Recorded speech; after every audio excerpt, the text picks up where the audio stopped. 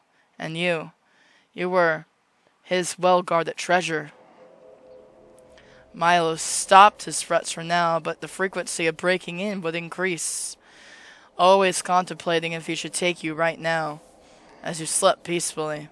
He'd always held your hand near his face. Sometimes you wonder if he was contemplating chopping it off, keeping it for himself. Funny you should mention that. Not that you minded that. So desperate for you to touch, to drink up every second of being with you. You wanted more. More! And so, for a while nothing else out of the blue went on. It was always just you and Milo. And so he continued to come into your house, trying silently to watch you as you slept. Yet you could hear his breathing. He watched over you night after night. You could tell he really wanted to take you somewhere far away, to perhaps a basement or an attic, somewhere you would never be found. He was too unsure, too indecisive to do so. Despite what he had changed into, he was still your dog. He needed to be trained on what to do. Just one final push. He was walking with you around campus as usual, looking around, fidgeting a bit. Is there something on your mind, Milo? Milo stops for a moment and hesitates. You really changed me for the better. Before I was such a weakling, pushed around constantly. But now, no one will dare do such a thing. He holds your hand tenderly, and now I'm happier than ever. It's all thanks to you. He leans his head against your shoulder. I can watch you forever. We're going to be together forever, right? You breathed out slowly as you heard his words. Poor simple Milo.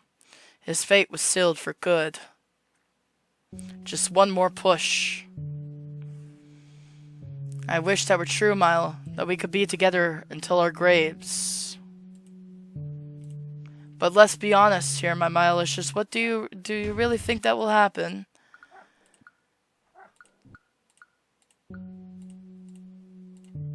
Do you really think I'll never break up with you? Milo! No! No! No, no! No, no! I won't let you! You're mine! My one and only lover! After all those times I protected you, after all I've done, you're just gonna throw me away like trash, like junk? You and I promised we would be together. If it's not with you, I would rather kill you myself. I should have taken you while you were sleeping, broken your legs and your arms, make it so you can't leave me. Milo, there's nothing left for me. I only exist for you, nobody else, only you. Without you, what's the point of living? Why should I even exist? Milo! Your own snap caused Milo to flinch. It was the first time you ever raised your voice at him. I don't want to leave you. I want to be with you until death do us part. But time is not kind to us. We could drift apart or fight. No, we won't. Then what about those around us? Do you think they'll try to tear us apart? You lean in closer to him, next to his ear. My Milicious, it's the world around us that wants to take us apart. They're always planning, scheming, watching us fall apart. Don't you see? There's no way to escape it. You lean back, closing your eyes as if contemplating. Well, maybe there is a way. Milo's eyes light up and he leans closer to you. What is it? Whatever it is. I refuse to let them take us. You cock your head slightly. The final push. The only way for us to stay together forever is... Alright, here we go. Back to it, baby. I'm gonna say protect me, like you've been doing this whole time, from myself. No matter what, the world will always find a way to take us apart. It's cruel, isn't it? Then the solution is simple. Just make sure I can't be taken away. Make it so I'm yours. And just like that, Milo's eyes had changed. It felt as if you would simply freeze in place looking at him. As if he would do anything to make you his. I think you know what I'm talking about, right, Milo? Sometimes those kinds of things simply can't be helped. Of course, why didn't I think of that? You were always mine to begin with. How could I ever take my eyes off you? And during that darkest times, you nearly laughed at the results you had produced. You couldn't wait until they broke. It had taken you a while to track them down. Here we go. Blaming me for sending all those goons after you? Seriously, Moo? Haven't you already done enough? All this training for Milo. Blaming me for sending all those goons after you, even though you were the one who did it to yourself. What kind of insane person would do that? Then he breaks into my house, threatens me with letters and bricks. I could barely leave my door without fearing for my life. Just leave me alone. I did everything you asked, right? You smiled slightly and he snapped at you. All of this is your fault. Why those people died. Why I'm in this situation. It seemed like Ryan pinned you down and you ended up bruising on your body. You let out a loud pain noise as you stood up. Ryan didn't seem to notice at all as he held the USB in his hand. He didn't notice Milo coming up to him, hovering and staring. He nearly squealed as Milo grabbed his wrist and broke his arm with ease. Ryan let out a pained gasp as he instinctively dropped the USB, which Milo crushed under his foot. Perhaps I break your other arm too, or maybe snap your neck instead. Maybe Milicious. Upon hearing you call out to him, you immediately dropped Ryan and came by your side. Mew, what happened? Did he hurt you? Growling, he stood up and tried to look for Ryan, but he was nowhere to be seen. That coward, I'm going to twist his neck, and Milo tried to chase after him, but you grabbed his arm. Milo, please don't go. His rage turned to worry as he held you. I should have been there. I should have protected you from him. I should have. It's okay, my Milicious. What I need right now is a guard dog, but someone who will care for me. Isn't a guard dog. Milo was stunned for a second and nodded. He lifts you gently as he carries you back to your dorm. While he walks, he's silent, looking at you over and over again. His eyes were cold, but his resolve was steady. What was he thinking, you wondered? For a while, Milo took care of you. He stayed in your dorm, cooked for you, cleaned for you. He never left your side as you lay in bed. At night, he would watch over you as well, his cold eyes staring at you. He would always be muttering something in guilt. How could I let my lover get hurt like that? This world is far too dangerous for them. They won't survive. And how could I live without them? My Milicious, I won't fail you again. Mew, mew, mew. It wasn't long until you gotten better, and you could sit upright again without any pain. You really are such a wonderful house husband, my Milicious. I'm completely back to full health. Yeah. You decided to head out of your next classes, but Milo stopped you before you could go out the door. What are you doing, my Milicious? I won't let you go out there anymore. Strange.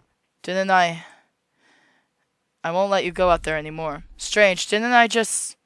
I won't fail again, my Malicious. I swear on my life. So, I thought about it. He drags the bat from behind his back and walks towards you slowly. What's the best way to protect you? Make sure you never be hurt again. I thought about it again. And I can't. There's no way to protect you. He looms over you just as you back away from him instinctively. So I have came to a compromise. I will take care of you forever. Even if it means I have to hurt you to do so. Before you could even turn around, Milo swung his bat at your legs. You could feel the bones snap as he did, and you scream, falling to the floor. I'm sorry, my Malicious. He hit you again and again, and you could feel your bones shattering as you coughed up blood. I don't want to hurt you, but there's no other way. For a second he stopped. You heaved heavily, finally forcing air into your lungs as your body ached from pain. You were able to look up at Milo as he stared down at you, tears in his eyes. I'm sorry, my Malicious. He closed his eyes and it was dark. From then on, you never left your dorm. Not as if you could have anyways. You were always in bed, and often it hurt to move. Milo would cry out next to you, apologizing over and over again for what he did. He took care of you, all of your needs, anything you wanted, he would get for you. And when you got better again, he would break you again while crying again, a vicious cycle over and over again.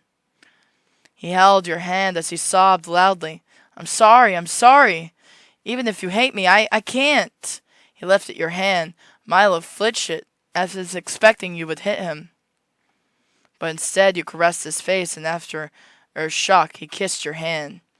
You're doing wonderfully, Milo. I couldn't have asked for a better boyfriend. Even if it hurts to move, you were content. The shape that you had molded him into, how wondrous. It was exactly the perfect love you always wanted. And that was all you wanted. A perfect house husband end. Oh my God, that hurt. It hurt to read even. My God. I do not want that love. That's all you, my friend. All you. Get rid of them. This world is a cruel place, isn't it, my Malicious? All this rot that tries to tear us apart. Then there's only one thing for you to do. Destroy them all. When they're all gone, then I will be yours. And just like that, Milo's eyes had changed. You weren't sure, but it felt like a haunting red, ready to slaughter them all off. Milo, you understand what I mean, right? I'm sure if it ever comes to that, you'll know exactly what to do. Ha! My Malicious has always been so smart. That's why I will protect you from everything in this world. Even if it will make you sleep well at night. I will snap every neck to make sure you sleep soundly through the night. You can't help but smile happy at the results. This next part will be fun. Oh, here we go. Uh-oh. Haha, finally! Silence filled the air all of a sudden. Miles' hand gripped into Ryan's face as he looked up, gripping tighter and tighter. Ryan's muffled panic, and then screams as you hear the sound of cracking, muffled screaming and frantic clawing of Milo's hand. You think to yourself that he will break his skull, but he suddenly lets go of him, causing Ryan to stumble backwards and fall, before Milo crushes the USB with his hand, and with it. Slowly he comes to you and hugs you. Ah, my Malicious, did he hurt you? His words were kind, but his tone... It's as if he were going to crush you in anger as well. Don't worry, I'll never let this happen again. I won't let those dirty monsters touch you. I will get rid of them all. I will protect you. His voice sounded as if he made an oath. I promised that he'd chain the two of you together. He lets go. And all you can see is red in his eyes. You never saw Ryan again. They had found his body fallen off the end of a cliff. Seems that he went hiking with some friends that night and never came back. He remembered that night that Milo wasn't there to watch you sleep. When you saw him the next day, then the faint smell of metal came off of him, and slowly, just as it were, accidents became frequent around your college. 2 people in your class had accidentally stepped on your shoe. They were found dead in a car accident only weeks later. The professor that had given you a hard time and almost failed you was found at the wrong end of town with his body torn up and his bones broken. Anyone that crossed you would suddenly be dead only moments later.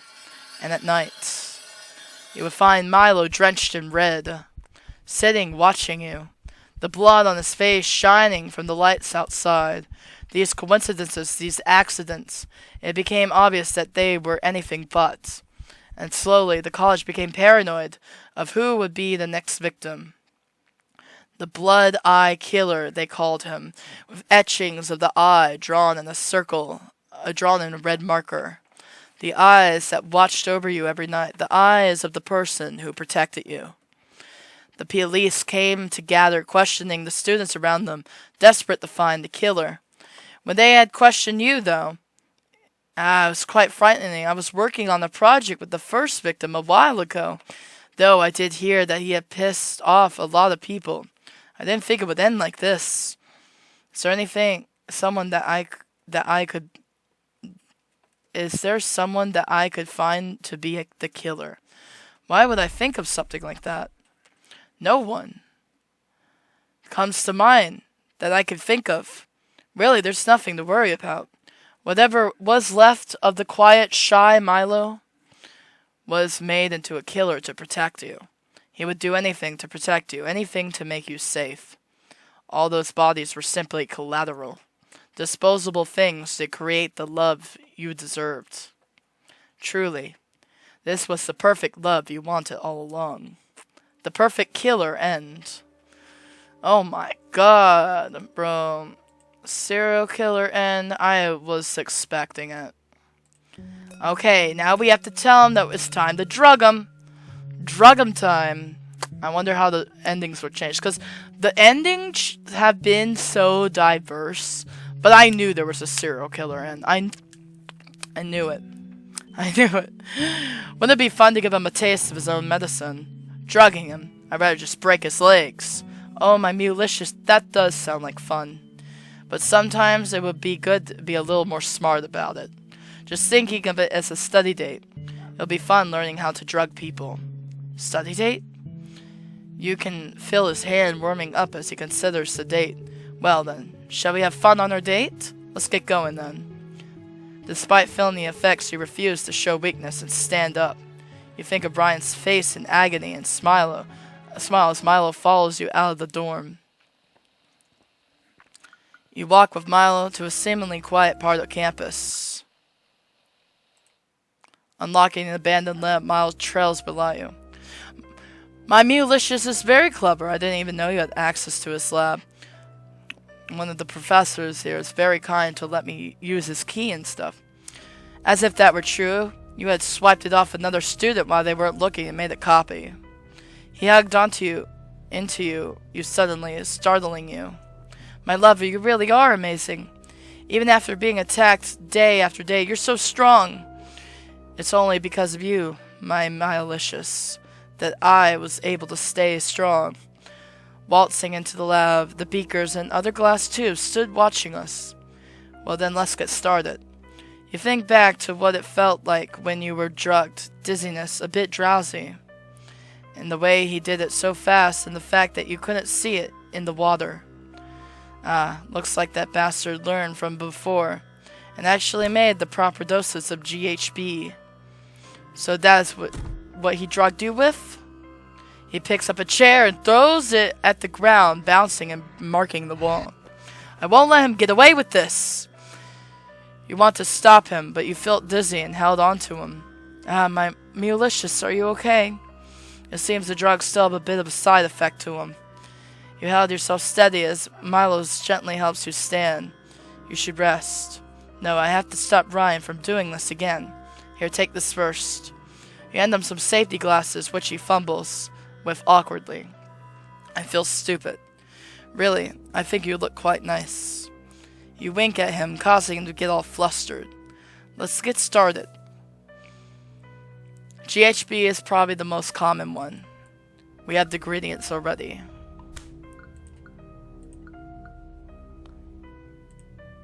Okay. Can't we just kidnap him with it? Knock him out like 8 a.m.? Sure, if we were in a movie. In reality, it would probably just kill him. And that's a problem. Why? You're such a jester, Milo. Sadly, I still need him for the project. He hops in annoyance at your answer, but plays it cool. Maybe for fun, I'll show you how to make it in a bit. You pull out a silicone packet. My Mealicious is so smart. I didn't even know you had such an interest. Well, I've always been curious about these kinds of things. But unfortunately, Ryan did use them against me. Milo growls a bit as you mention him. But now I'll be using this knowledge against him. You reap what you sow, after all. You stretch out, prepared to teach Milo the ropes. Shall we? For a couple days, you and Milo would sneak inside the labs. You had to be careful to clean up afterwards, but considering how secluded the lab was, nobody ever came in. Milo, as usual, was a fast learner. He picked up everything naturally. At the same time, you and Ryan finished your project together. You had convinced Ryan to have a drink once the both of you had finished. A perfect opportunity. But surprising. I guess since we're almost done, he wants to be a celebrity early. I'll be a bit more careful this time, and you hold out some white powder to show Milo. Get a bit of vengeance too, then, huh? Well, Milo, are you coming with? I need a backup in case something goes wrong while we're talking. He puts his fists together as he's ready to punch someone. Of course, I'll always be by your side, my Mealicious. And if anything happens, I won't hesitate to kill him. His voice was sharp and dangerous, as if you were sliding your finger against the blade of the knife. You didn't think you could say anything to convince him to hold back. Well, let's hope it doesn't come to that then. Though you couldn't lie. You were curious to see what he would have done if you stopped him. We arrived at the bar that Ryan had invited us. Hey, it's... His fake smile dropped as he saw that Milo had joined you. You two. You looked at him condescendingly. Sorry, did you not think I would bring him? You smile in the fake manner and he glares at Milo. And Milo glares back. Ryan looks away as if annoyed. Ryan droops down closer to you and whispers, Mew, don't you think this is too much? I mean, all this for him? I'm not sure I'm like what you're trying to say, Ryan. Ryan feels Milo staring at him from behind. Never mind. When have you listened to me anyways? It'll end up badly, you know. Thanks for the warning. But I know what I'm doing. He turns to the bartender and calls for our drinks.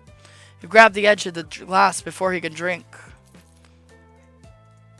Hey, what gives? I just wanted to add a bit of flavor. You pull out a small bag and dump it into his drink, not breaking eye contact. What the hell, did you just drug my drink in front of me? Go ahead, drink it. Hell no. You must be crazy to think I'd drink that. There's no way. Barkeep, That's cute. You make it sound like you have a choice. You grab his hand tightly and stare into his eyes. Drink it. What? I know what you did, Ryan. Did you think I'm that naive? Come on, it's only fair. You're crazy. Am I, Ryan? Weren't you the one who did it first? He shrinks away from you and tries to leave, but Milo stops him. And where do you think you're going? Ryan looks back at you and then at him. I don't know, Ryan. You could leave now, but would you really want to? You push the drink in front of him. To our project, maybe have another good semester. Shaking, he picks up his drink and drinks it. His eyes darting, and he tries to run off, but Milo stands in his way. Where do you think you're going? Out! Out of the way! Milo lunges for him, but Ryan is still able to dodge. He runs at you, shoving you into the floor with a thud. Eyes wide, Milo runs to you as Ryan gets away. My Mealicious! He holds onto you carefully and cradles you, before glaring at the direction Ryan ran off to. I'm going to... He tries to lunge for him, but you grab onto his arm. Bad boy. He hesitates. But, don't worry, he learned his lesson. It would be suspicious if we get rid of him now. And anyways, I doubt he'll ever mess with you again. Come on, Milo, let me buy you a drink. You did such a good job. Dragging his attention away from Ryan, you meet Milo's gaze. You just want him to look at you. And only you. And so college life went as normal. Whenever you saw Ryan, he would hurriedly walk towards the opposite direction. And Milo started to take up cooking, strangely enough. Oh, nice. And he had always said that he would make a good house husband. He would proudly give you his food and let you taste test it. I want to be able to cook for you when we get married, he said, blushing.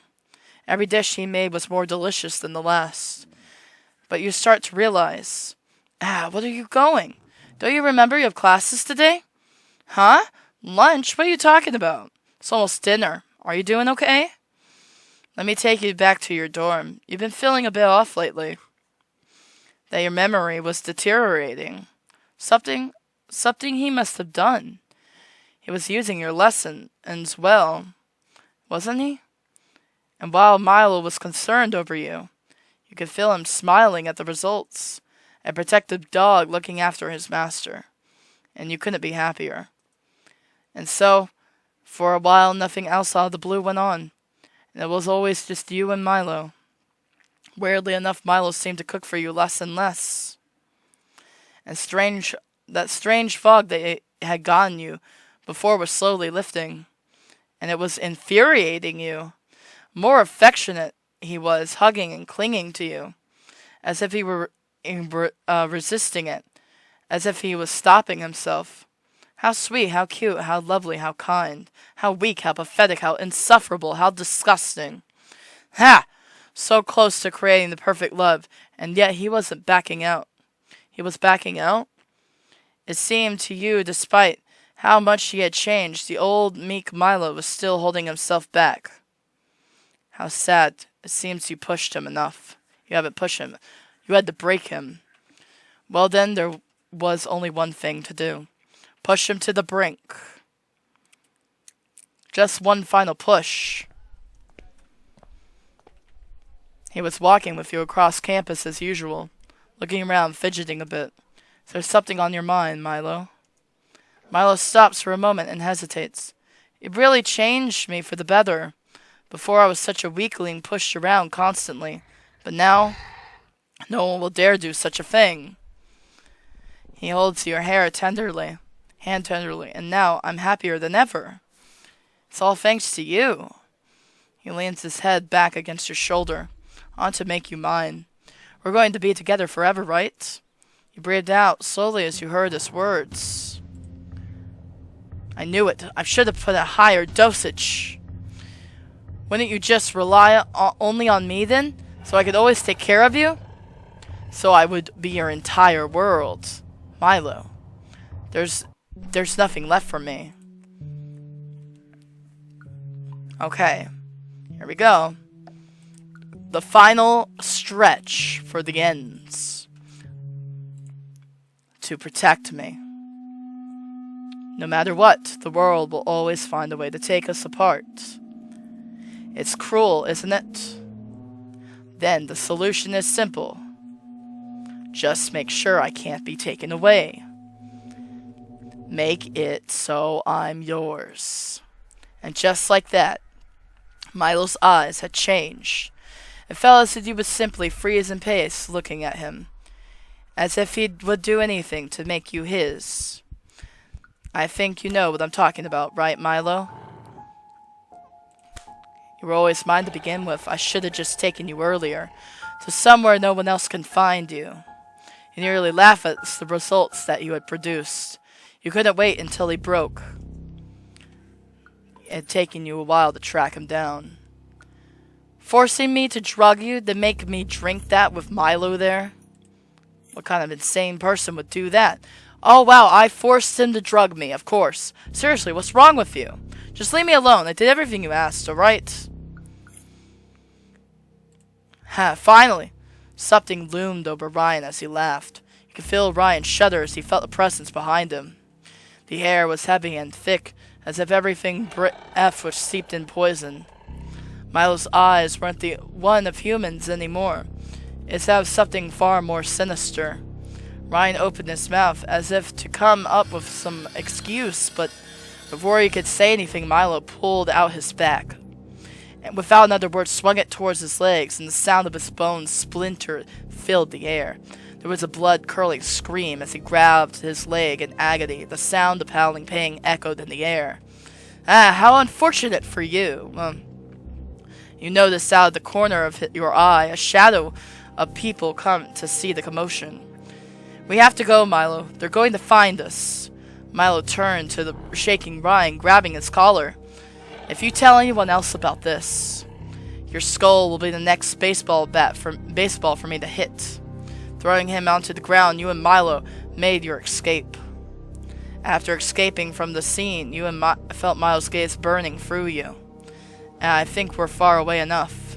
You grabbed at Milo's arm, but he only stared at you unmovingly. Why were you talking to him, my malicious? It was nothing important. At least not anymore. Did you like him? It was a simple question that made you stand on end. The way you were looking at him, watching him. That's what it was, wasn't it? He growled viciously as if imagining tearing his head off. It doesn't matter. You belong to me now. You will never go back to him. I'll make sure of it. His blue in his eyes left you speechless. As you frozen by his words. And yet somehow, you felt happy beyond belief. Just as he had said, Ryan seemed to have transferred schools. However, it didn't seem like Milo had let go of his anger towards him, and towards you. Yet still he took care of you, and he was always by your side. It was strange, though, you thought, when he suddenly took up cooking again. He would often mutter to himself as you did your projects, and you watched him cook. You had hoped that he would be planning something exciting for you, and so he did. One seemingly normal afternoon, he gave you some cookies that he'd baked earlier that day. I hope you like it. He looked at you tentatively as you ate without thought. You should have been more careful. It felt hard to breathe when you woke up. Coughing and sputtering, you were bound to the chair and ropes rubbing against you. You felt pain and soreness everywhere, as if someone had knocked you and kicked you as you slept. Though it was dark, your eyes were slowly adjusting. As you saw two eyes looking back at you, my malicious, you managed to say. You felt oddly dazed and tried to go closer to him, but you couldn't feel your legs. Sunlight came through the sides of the building, and you finally saw his face. His eyes were blue and cold, but his face slashed in blood. I hope you had a nice sleep. His voice was surprisingly gentle, but it still had a hint of stiffness, as if his voice hadn't spoken for a while. I really did want to do it more gently, but as it turns out, I'm still messed up on cutting your tendon. So I just took the whole thing. His smile was wide and unnerving, and he seemed happy at what he had done. I'm not as good as Ryan. I know I'll never be. But that's okay. You will always be mine now. You can't run anymore. It took you a while to realize what he meant. Of course. The red that was slathered on his face, the choice of words. You looked down. You couldn't touch the floor anymore. Your legs were gone. What was left of them was sewn up as if it were a doll. Your legs were gone. You started to breathe heavily. Everything felt as if it were crashing. Don't move. You're going to... And then you start laughing. So happy. So brilliantly happy. Milo looked surprised, not knowing what to say. Beautiful, beautiful! Wow, this is the first time we had like a close-up shot of our character's face. You've done well, Milo. You couldn't stop laughing. You couldn't stop smiling. A never-ending echo of pure happiness, just full of insanity. Ah, this is what I wanted, Milo. Finally, you've truly done it. You're perfect. The laughter, the final end, goal fulfilled. Oh, you couldn't have been happier. Insanity, disgust, maybe the others might say, but you couldn't care less. To you, this was, without a doubt, your perfect love. A kidnapper's love ending. Wow. Okay, this is really what our character wanted. Our character wanted this so bad. Oh well, I actually don't know which one my save is. Oh my god. Okay, I have to pick to get rid of them in this one, I believe, right? Yeah, this world is a cube place, all this rot that tries to tear us apart. And the only thing for you to do, destroy them all. When they're all gone, then I will be yours. And just like that, Milo's eyes had changed. You weren't sure, but it felt like a haunting red, ready to slaughter them all off. Milo, you understand what I mean, right? I'm sure if it ever comes to that, you'll know what to do. Ha, my Mulicious has always been so smart. That's why I will protect you from everyone in this world. I'll make sure everyone has an eternal sleep, and break their ribs so they'll never wake up again. You can't help but smile happy at the results. This next part will be fun. It had taken you a while to track him down properly, but there he was in your line of sight. Ryan. Before you could make another move, Ryan was lifted into the air by his neck. His choked out his breathing, clawing as he tried to get Milo's hands off him. The USB dropped to the floor with a clatter and Milo stepped on it, shattering it instantly. What do we have here? Milo's grip tightened as tears grew in Ryan's eyes. I didn't know we had a rat problem. He turned to you, wanting to know if he could kill him right then and there, but you shook your head simply. It would be a mess if we don't have anything to clean it up with. With a grimace in the ground, Milo threw Ryan down to the floor with a thud. Milo kicked his stomach, causing the wind to be knocked out of Ryan. If I see you near my lover ever again, I will finish the job. Coughing and sputtering, Ryan crawled away to safety, crying as he did. He turned to you clearly filled with rage. How dare that scum touch you, after all he had did to you? And you even let him go. You really are too kind, my Mulicious. You let out a sad sigh as Milo glared in Ryan's direction. Who knows what he might do next, though. I'm still afraid he might target me again. Milo hugged you suddenly again, caressing your back. Don't worry, my Mulicious. You were right, this world is so dangerous and filled with horrid people. But don't worry. He let go of a second, looking into your eyes. I will never let them touch you, because you are mine, and mine alone. As he looked in, his eyes looked into yours.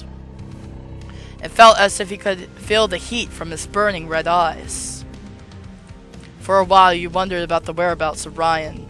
He seemed to have disappeared suddenly and without a trace. Milo, in the meantime, seemed to have taken up on his love for cooking again.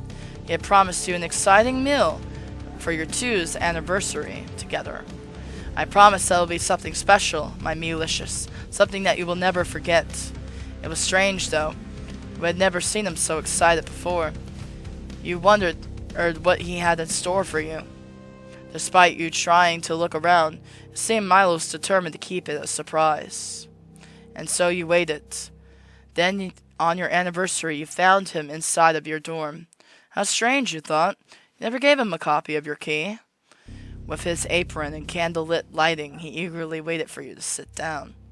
I'm sorry that it took so long. It was hard to find the ingredients for this recipe. I hope you enjoy it. He said it normally, as if nothing was strange, but his eyes were still filled with red, as if he were waiting for something. Oh no, we're eating Ryan, aren't we? We're eating Ryan. He's a cannibal. He's a cannibal lover. Ending. I knew it. I thought so. The minute he started cooking. Oh yeah, there's no way we're not gonna eat somebody. As we both sat down, you looked at the soup that lay before you. It was red and thick, and the smell was something undescribable. Dipping a spoon into the pot, he gestured for you to open your mouth, and fed you as it went on. This is really tasty, my Milicious. You would make it a great house husband. His face reddened at that compliment, and looked away shyly. I was afraid you might not like it, but I shouldn't have been. After all, you're perfect. I can make more if you like, though maybe not this specific dish. And why is that, my Milicious? It had a very rare ingredient in it. I don't think I could get it again. He looked at you with enthusiasm. But don't worry, I can make you plenty of other dishes, just as amazing as the next.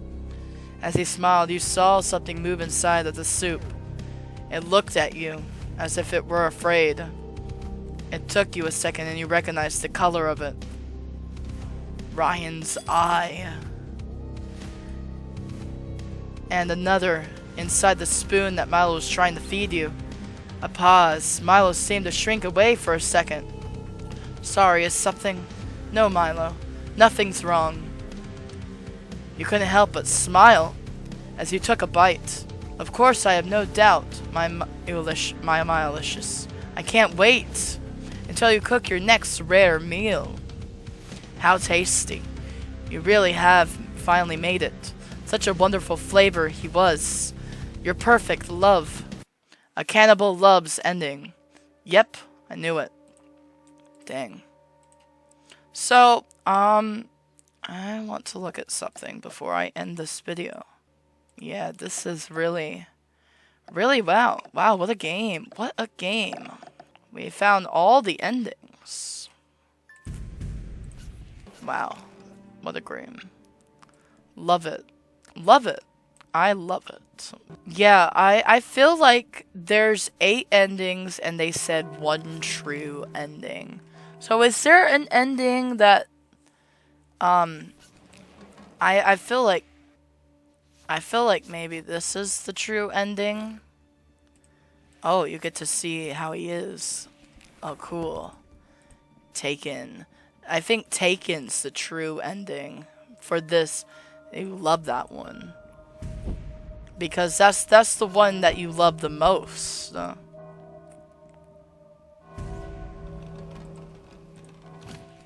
And wow, so many transitions. But I think Taken's the best ending for this particular character who is Miu, who is me, who I'm playing as. So this is the end. This is the true ending, I think. Unless there's some secret ending that I don't know about. This is the true ending, you guys. I hope you guys enjoyed this video. It's so long. And I'm glad I got to play this game, because this game is very well written. And I like how all these choices could lead to a character's development. Even if the character is developing in a direction that's not very, wholesome. This love was never meant to be wholesome. This guy wanted an obsession with him. My character, this character, who we're looking at, wanted an obsession with them. And that's never normally healthy. But this is a different world that pertains not to anything in the real world, at least. So we can hopefully rest assured that it isn't about to be this crazy. Anyway, that was called Perfect Love, and the